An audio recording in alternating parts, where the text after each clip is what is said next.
Nah, dengan semakin intensnya penggunaan sosial media, tanpa sadar mungkin kita juga banyak melihat ada kasus cyberbullying. Nah, Korban perundungan bisa saja mengalami depresi hingga melakukan bunuh diri. Seorang pelajar 14 tahun inisial YSS ditemukan tewas gantung diri di sebuah rumah kosong di Kupang, Nusa Tenggara Timur. Assalamualaikum warahmatullahi wabarakatuh. Perkenalkan, nama saya Aliafal Kafi dan saya akan membahas tentang perilaku menyimpang yang ada di Indonesia, yakni tentang cyberbullying. Pertama, apa itu cyberbullying? Cyberbullying, kalau menurut bahasa, ialah bullying, yakni perundungan, dengan menggunakan teknologi digital. Dilihat dari sudut pandang ilmu psikologi, cyberbullying termasuk bagian dari aksi bullying. Kalau sedangkan ditinjau dari sudut pandang ilmu hukum, cyberbullying adalah kejahatan yang dilakukan secara sengaja dalam bentuk fitnah, cemooh, kata-kata kasar, pelecehan, ancaman, dan hinaan. Bentuk kejahatan ini bermula dari perilaku merendahkan martabat dan mengintimidasi orang lain melalui dunia maya. Tujuannya agar target mengalami gangguan psikis. Model bullying terbaru ini justru lebih berbahaya karena dapat dilakukan oleh siapa saja, kapan saja, dan di mana saja. Ciri-ciri cyberbullying menurut hukum positif. Cyberbullying termasuk dalam kategori cybercrime.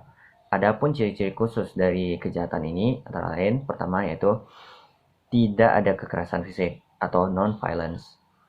Kedua, antara perilaku dan korban sangat sedikit melibatkan kontak fisik. Ketiga, memanfaatkan teknologi dan peralatan tertentu. Keempat, memanfaatkan jaringan telekomunikasi, media, dan informatika secara global. Apabila terjadi permasalahan terkait cyberbullying di Indonesia, maka penyelesaiannya menggunakan Undang-Undang Nomor 19 Tahun 2016 dan Undang-Undang Nomor 11 Tahun 2008 tentang informasi dan transaksi elektronik. Penanganan kasusnya juga melibatkan anggota kepolisian dan upaya hukum ditempuh melalui jalur pengadilan negeri. Jenis-jenis cyberbullying. Cyberbullying tidak hanya satu jenis. Namun, cyberbullying ini terbagi menjadi 6 jenis. Yang pertama itu flaming atau terbakar. Flaming ini merupakan tindakan seseorang mengirimkan pesan teks yang berisi kata-kata frontal dan penuh amarah. Secara umum, tindakan flaming berupa provokasi, penghinaan, mengejek, sehingga menyinggung orang lain. Kedua, harassment atau gangguan. Tindakan seseorang mengirim pesan-pesan berisi gangguan melalui SMS, email, teks jaringan sosial dengan intensitas terus-menerus. Pelaku harassment biasanya sering menulis komentar terhadap dengan tujuan menimbulkan kegelisahan. Selain itu, harassment juga mengandung kata-kata hasutan agar orang lain melakukan hal yang sama.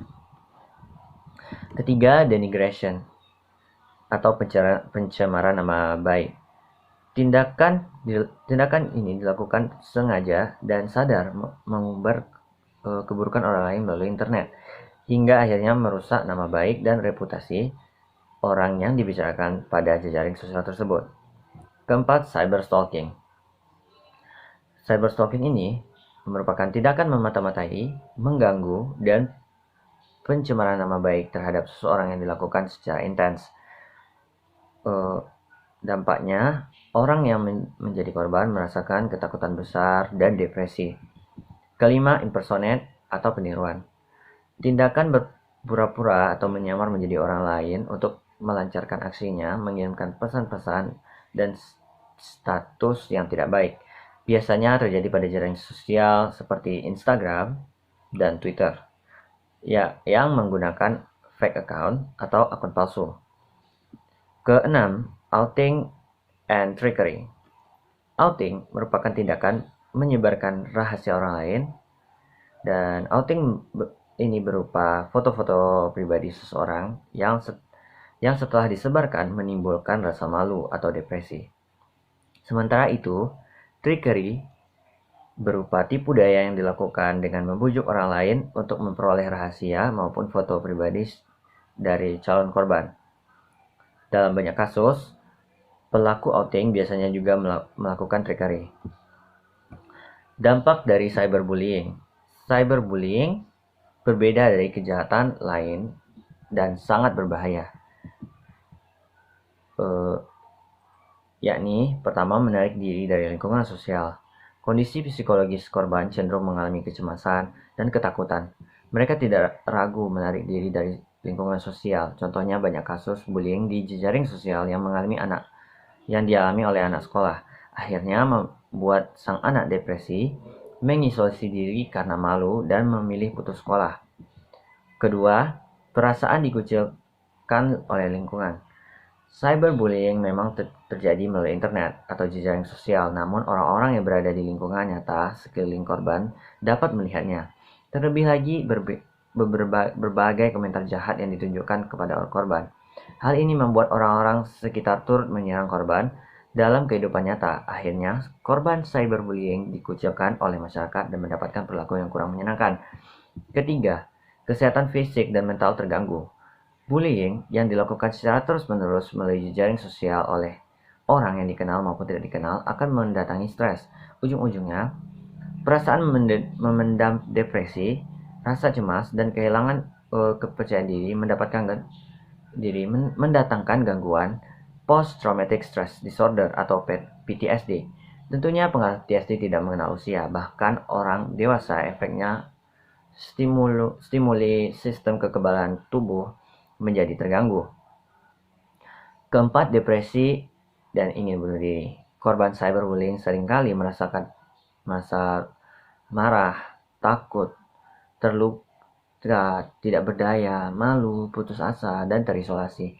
Apabila kondisi ini terjadi berulang-ulang dan semakin parah, akan menyebabkan perasaan ingin mengakhiri hidupnya. Cyberbullying memang kerap dianggap sepele, tetapi dapat menimbulkan efek fatal. Oleh karena itu, sebagai manusia yang cerdas, jangan mau melakukan bullying jenis ini. Alih-alih korban mengadu kepada kepolisian dapat membuat Anda berhadapan dengan hukum dan dijatuhi pidana. Sekian dari video saya. Saya akhiri. Assalamualaikum warahmatullahi wabarakatuh.